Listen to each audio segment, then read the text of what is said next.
Students, आज की ये जो हमारी क्लास है इसमें मैं आपको सिखाने वाला हूँ आप लोग भिन्नों को आरोही एवं अवरोही क्रम में कैसे लिखोगे। स्टूडेंट देखिए, आरोही एवं अवरोही क्रम में कैसे लिखा जाता है ये आपको पता होगा।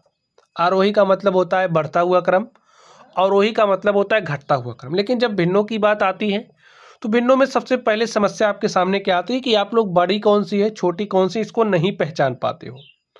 तो इसको पहचानना मैं आपको सिखा रहा हूँ। अगर आप लोग पहचानना सीख गए तो आरोही क्रम में चाहे लिखने को कहे चाहे अवरोही क्रम में आप लोग आसानी से लिख ले जाओगे। अब देखिए, क्वेश्चन आपसे तीन तरीके के पूछे जा सकते हैं। ये तीनों तरीके क्या हैं यहाँ पर आप लोग ध्यान से देख लीजिए। देखिए, एक तो ऐसा हो सकता है कि आपको जो भी भिन्नें दी गई हों उन भिन्नों के क्या हों, हर समान हों। ठीक है, भिन्नों के जब हर समान होंगे तो आपकी बड़े अंश वाली भिन्न क्या हो जाएगी, बड़ी होगी। समझ गए। जब भिन्नों के हर समान होंगे, जैसे चलिए यहाँ पर देख लीजिए, भिन्नों के हर क्या होंगे, समान होंगे। यानी कि ए वाला क्वेश्चन, जैसे यहाँ पर देख सकते हो भिन्नों के हर क्या है, समान है। तो जब भिन्नों के हर समान होंगे तो जिस भिन्न का अंश बड़ा होगा वो भिन्न आपकी बड़ी होगी, जिसका अंश छोटा होगा वो क्या हो जाएगी, छोटी हो जाएगी। छोटा बड़ा आप आसानी से पहचान पाओगे।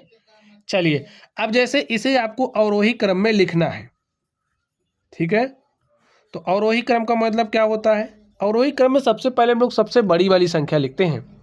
तो देखिए, इसका अंश बड़ा है तो ये सबसे बड़ी संख्या, लेकिन इस बात का ध्यान रखना है कि सबके हर समान होने चाहिए। जब सबके हर समान होंगे तो बड़े अंश वाली भिन्न बड़ी होगी। यानी कि यहाँ पर आपकी सबसे बड़ी भिन्न क्या हो गई, 22/3। अब इससे छोटी कौन सी है, ध्यान से देखिए, 22 से छोटा संख्या यहाँ पर 8 है। छोटी तो सभी है लेकिन 22 से जस्ट छोटी कौन सी है, 8 है। तो आपका 8/3 होगा। फिर इससे जस्ट छोटी 7/3। फिर इसके बाद आपका आएगा 1/3। और प्यारे साथियों, यहाँ पर जो भिन्न आपके पास थी उसको आपने अवरोही क्रम में लिख दिया है। अगर इसी को बोलता आरोही क्रम में तो कैसे लिखते, तो सबसे पहले हम छोटी लिखते सबसे, फिर उससे बड़ी, फिर उससे बड़ी, लास्ट में सबसे बड़ी, ऐसा लिख देते। अब देखिए दूसरी स्थिति आपके सामने क्या है। दूसरी स्थिति ऐसी हो सकती है कि जो आपके भिन्नें दी गई हों उन भिन्नों में सभी भिन्नों के अंश समान हो, जैसा कि आप लोग यहाँ पर देख पा रहे होंगे।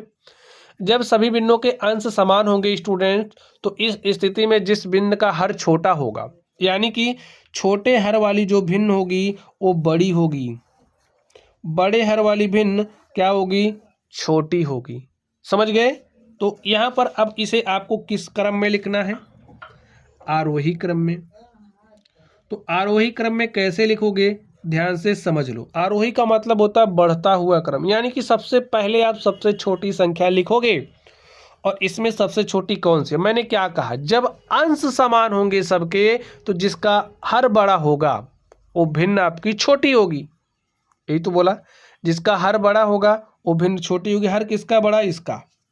तो ये आपकी सबसे छोटी संख्या हो गई। ठीक है।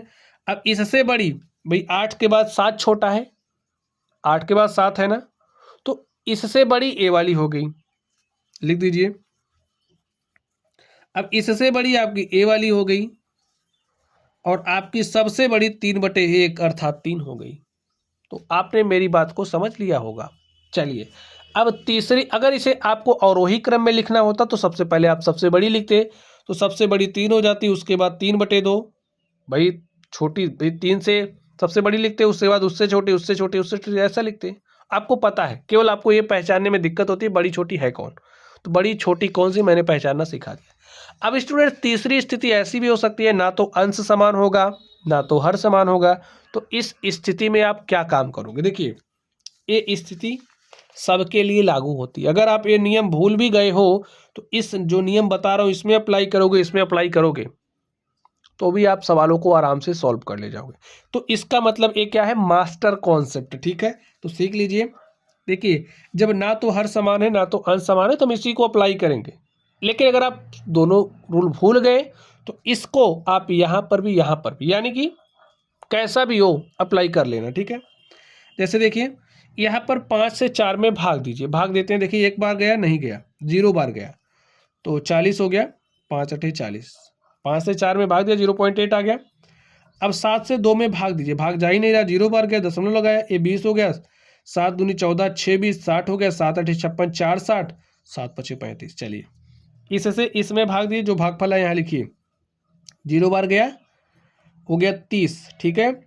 तो दशमलव लगाया, फिर 30 हो गया, 8 त्रिक 24, ठीक है, 24 6 30 60 हो गया, 8 सते 56, 4 60 40 हो गया, 8 पंचे 40। चलिए 4 से 9 में भाग देते हैं, 4 दूनी 8 1 9, दशमलव लगाया 10 हो गया, 4 दूनी 8 2 10 20 हो गया, 4 पंचे 20, तो 2.25 है। देखिए अब जब ये दशमलव में चेंज हो चुकी है आपकी भिन्नता, तो अब आप देख करके बता सकते हो कौन सी बड़ी है कौन सी छोटी। आपको आरोही क्रम में लिखना है, तो चलिए लिख देते हैं। ध्यान से देखिए, आरोही का मतलब होता है बढ़ता हुआ क्रम। सबसे पहले आप सबसे छोटी लिखोगे, सबसे छोटी देखिए कौन सी, यहाँ पर 0.8 है, यहाँ पर 0 पॉइंट के बाद यहाँ 8 है, यहाँ 2 है, तो सबसे छोटी आपकी यही है। तो एक किसके लिए आया, 2/7 के लिए, तो सबसे पहले 2/7 लिख दो। 2/7 से बड़ी कौन सी है, अब देखिए यहाँ पर दशमलव के बाद 2 है, यहाँ पर दशमलव के बाद 3 है, यानी कि आपकी ए वाली है। एक किसके लिए आया, 3/8 के लिए, 3/8 लिख दो। उसके बाद अब देखिए यहाँ पर 3 है, यहाँ पर 8 है, 0.8, तो ए वाला है, यानी कि 4/5। और आपकी सबसे बड़ी कौन सी, ए वाली, यानी कि 9/4। देखिए इसको आपने आरोही क्रम में लिख दिया है। ठीक स्टूडेंट्स, तो भिन्नों को आरोही एवं अवरोही क्रम में इसी तरीके से लिखते हैं। तो चलिए आप लोग पढ़ते रहिए। Thank you.